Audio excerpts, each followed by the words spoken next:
Lonzo Ball and Lavar Ball, welcome to Undisputed. Good morning, good morning. What are you doing? What are you doing? You got to get that Dorito. Hey, Detroit, this about to be good. Oh, this is like get your popcorn ready? Now here's the problem with this bit that you're doing. It's I thought you didn't killing eat you fried that you're food. eating those chips, and now you're gonna have to do another workout later.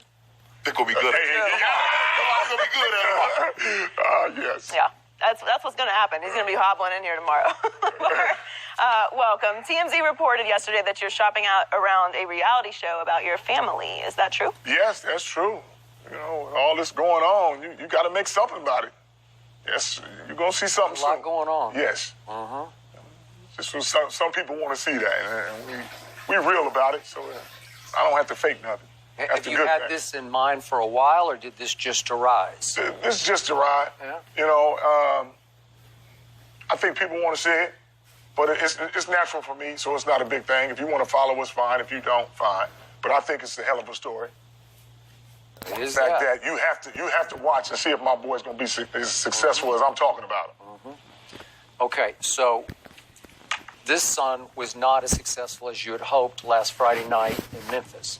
But let me get this straight. I know it's a little delicate to talk about. You were not able to go.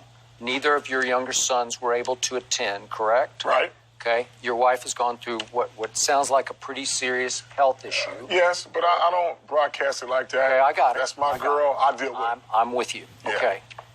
But this young man had to play a big basketball game without his family there, and I have defended you, and I need you to feed back to me here.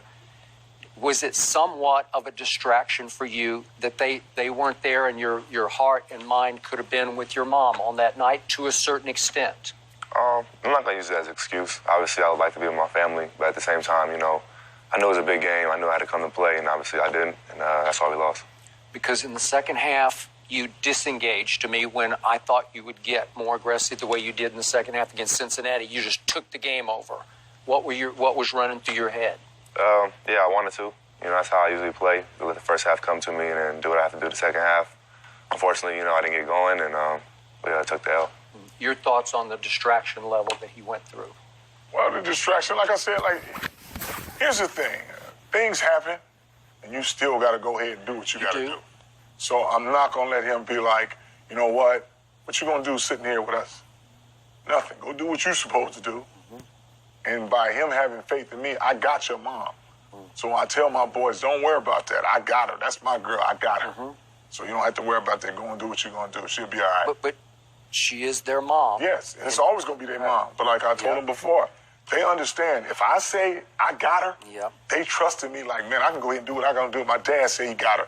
Okay. So that's how we are. How disappointed were you in his second half? I wasn't disappointed in him at all.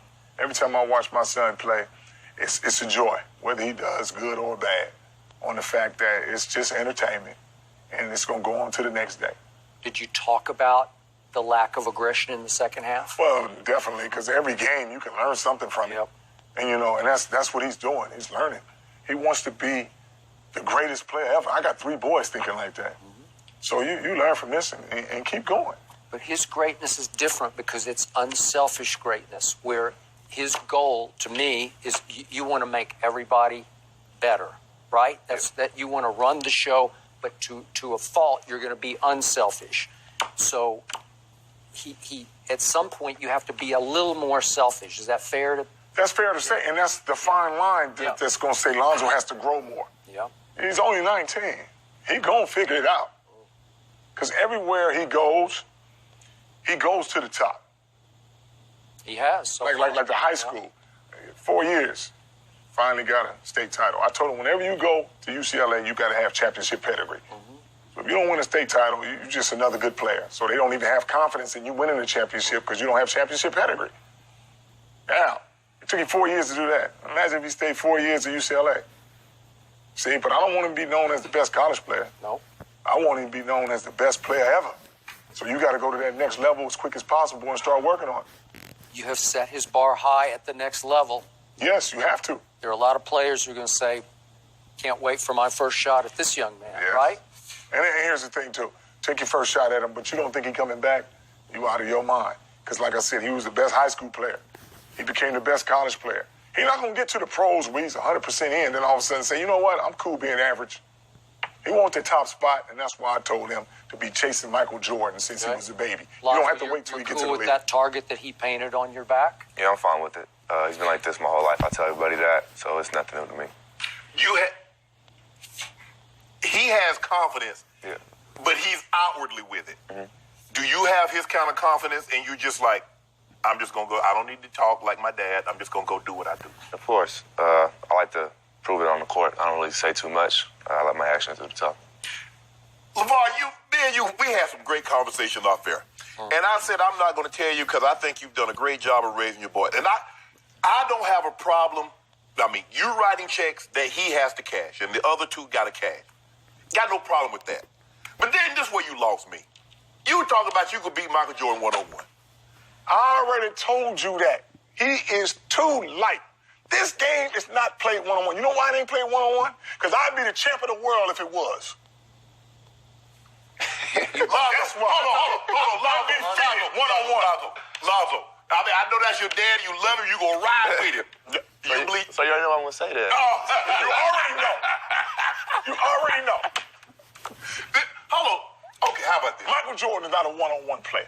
He's a one-on-one player. He got screens. He got help. Lavar, I've seen him play one-on-one, and I've seen him destroy You ain't seen me people. play one-on-one. I have not seen you play one-on-one. No. And again, if it's unrefereed and you can call every foul you want to... All he can do is foul me to stop me. Yeah. You can't stop me just jumping. Well, I'm coming over to your house in the backyard. I ain't played in 25 years. You ain't played in 25 years. I think it'll be a great matchup. We're going to put that on the show. I'll kill you right now with a bad leg, Lavar. Because I don't think you that good. You might be able to block me on the tight end move or something like that. But after the spin move and the jump hook, you be like, man, I don't want to ever play basketball again. You live in Chino Hills, I'm gonna throw it to Santa Barbara. As soon as you throw that Santa Barbara, man, I hit you with a jump hook. And then after the first 5 times, I don't let you get in the paint. You're going to be like, man, I ain't playing no more. I fear that punches would be right? We too much alike. You don't like to lose. I don't like to Hey, that's what I'm talking about. A about. lot of trash talking going on The whole time. Have you two played one-on-one out in the driveway? No. No? We can't. No? Here's the thing. We cannot play one-on-one because I don't want to kill him. I go to my, man. You go to your go-to move? Go-to move. If he go up, and what I'm going to do? If I swing at the ball and miss and break his collarbone, now, no career, no nothing. I might forget he my son and just go crazy on him. I ain't going to do that for nothing. The stakes is too high. Buying this? No, he's right. He cheats. So And he cheats. That's going to be fouling me, though. He don't think it was fouls. Aha. I ain't cheating. I'll be like, man, give me the ball. You call it ticky-tax? yeah, he be calling little touch fouls. Ticky-tacks. What be trying to kill me? Foul. My ball. It's a foul. He 180, 180, 185? 190. 190. You 255, you gonna talk about this man fouling you. A foul is a foul. Just because he lightweight don't mean it don't count. You Shaq, and that's Chris Paul, and you call it a foul. So, Lavar, you have been hard on your current high school coach, and now you're saying that your youngest son, you don't want him to play for that coach next year. Definitely. Okay. I'm not going to do that. So is he out, or are you going to transfer? Well, how are you going to do it? Hey, me and my boys, they built Chino Hills. He knew what he was in from the beginning. Here's what people don't know, that I trained him when he was 13, taught him how to shoot, the coach. The coach. I've been feeding him for the last couple of years. Coming to the house, he can't come to the house no more. Come on, Lavar. Yes. That's too much. Breakfast, dinner. That's too much. He already knew what he was coming into. We went 35-0 doing it with the pressing and the How traffic. did he change? Just on that? He all of a sudden changed on, thought he was bigger than the program. Now he's like, hey, don't come at me. Don't talk to me like this. His What head just went strategy big. did he change that helped lose the playoff game? Well, we've always double-teamed everything to speed up the game. Now you telling guys, and he said the Cardinal saying, he told my boys, don't let your dad get in your head. Listen to me. Oh, wait a minute. I've been taking care of my boys all this time. He just went rogue and started doing a whole bunch of different things.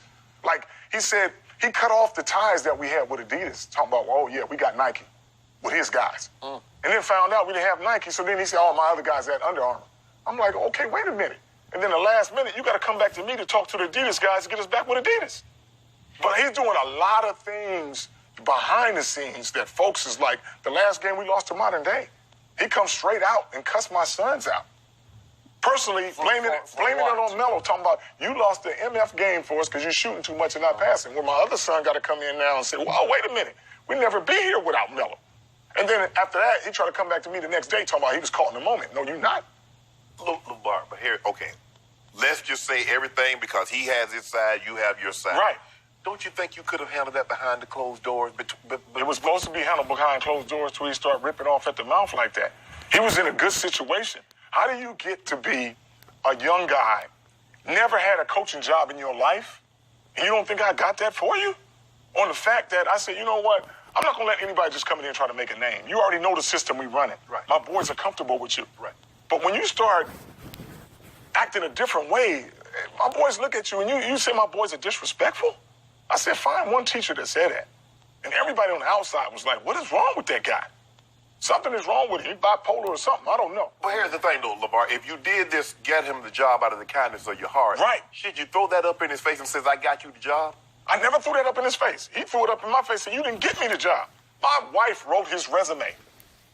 We helped him with everything. Allah, stop putting the man business on the street. I'm going to put it on the street because, first of all, you talk to USA Today and you want to go crazy on me?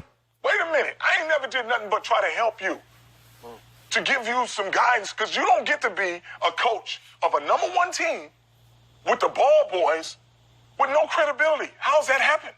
And you're young. So, Lavar, let's take it to the next level. He's going to get drafted by somebody. Yes. How much input in the coaching will you want at that I'm not next going to level? have any input on that. Lonzo's his own man. You guys, I didn't mess with Steve Alford or nobody. I'm not up there every day talking about, man, you better play my son, you better play this way. I never did that. On the reason, on Lonzo, you know what you're getting from him now.